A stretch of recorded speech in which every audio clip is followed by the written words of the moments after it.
9페이지의 생물의 구성 체계 또는 체계에 들어가기 전에 우리 전 시간에 배웠던 거 생명연쇄의 특성 다시 한번 정리할게요. 크게 둘로 나눌 수 있었죠. 개체유전상, 종주유전상. 그래서 개체유전상의 세포를 구성 단위로 해서 체계적으로 구성되어 있다. 물질 대사를 한다.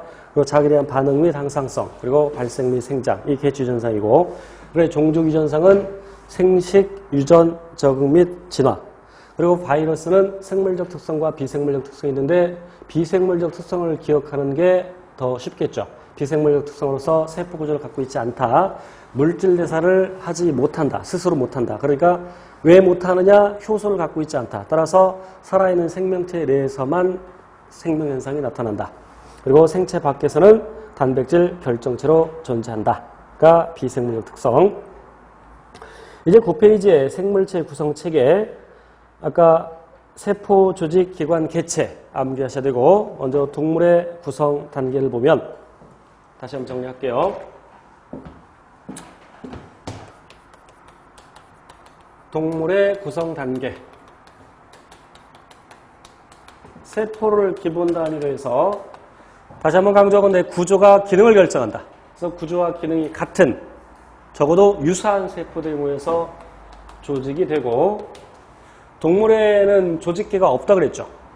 그런데 그러한 조직들, 서로 다른 조직들이 모여서 기관이 되고 서로 어떤 공통된 기능을 하는 기관들이 모여서 기관계가 된다. 그리고 그 기관계들이 모여서 개체가 된다. 이게 기본 내용이죠.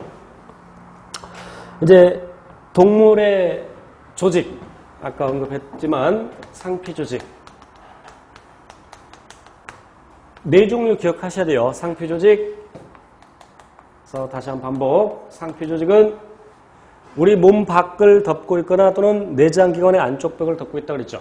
그러면서 우리 몸을 보호해주는 기능을 하죠. 그러니까 보호기능. 그래서 보호상피 이렇게 얘기할 수 있겠죠. 그 다음에 그 기능에 따라서 나눌 때 흡수상피, 보호상피, 흡수상피.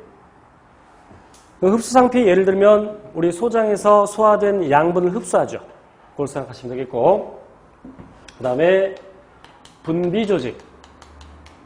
그래서 분비조직에는 내분비샘과 그 다음에 외분비샘이 있죠. 한자로는 샘선자를 써서 내분비선 또는 외분비선 이렇게 얘기합니다. 내분비선은 호르몬을 분비하고, 호르몬이라고 쓸게요. 호르몬 분비, 호르몬을 만들어서 분비하고, 외분비샘에는 땀샘, 눈물샘, 소화샘, 그러니까 소화 효소를 분비하는 소화샘, 그리고 젖샘 등이 있죠. 그리고 이제 결합조직은 다른 조직들, 기관들을 연결해주고 지탱해주는 역할을 하는데, 다시 한번 정리할게요. 혈액. 이 애들을 기억하고 있어야 돼요. 그리고 뼈, 물렁뼈, 연골이라고 하죠. 그리고 힘줄, 인대 등이 있습니다. 그다음에 근육조직.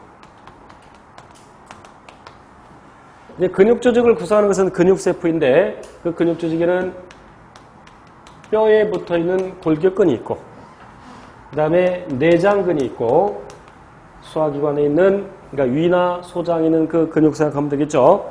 그리고 심장근이 있고, 골격근은 나중에 구체적으로 배웁니다만 가로에 무늬가 있습니다. 그래서 가로무늬근이라고 하고, 우리가 이 관절을 구부리기 위해서, 보세요. 관절을 구부리기 위해서 여기 이두근 또는 이두박근 그러죠. 요즘은 두갈래근이라고 보통 부르고, 그 반대쪽에 있는 근육을 삼두근, 세갈래근. 그런데 그런 것들은 가로의 무늬가 있는데, 어쨌건 이제 기능적으로 보면 이 관절을 구부리기 위해서 요 이두근은 수축, 삼두근은 이완해야 되죠. 반대로 펼 때는 이두근 이완, 삼두근 수축. 근데 내 의지대로, 다시 말하면 대뇌의 명령에 따라서 수축 이완이 가능하죠. 그러한 근육을 수의근이라고 합니다. 대뇌의 명령에 따라서 수치 교환이 가능하죠.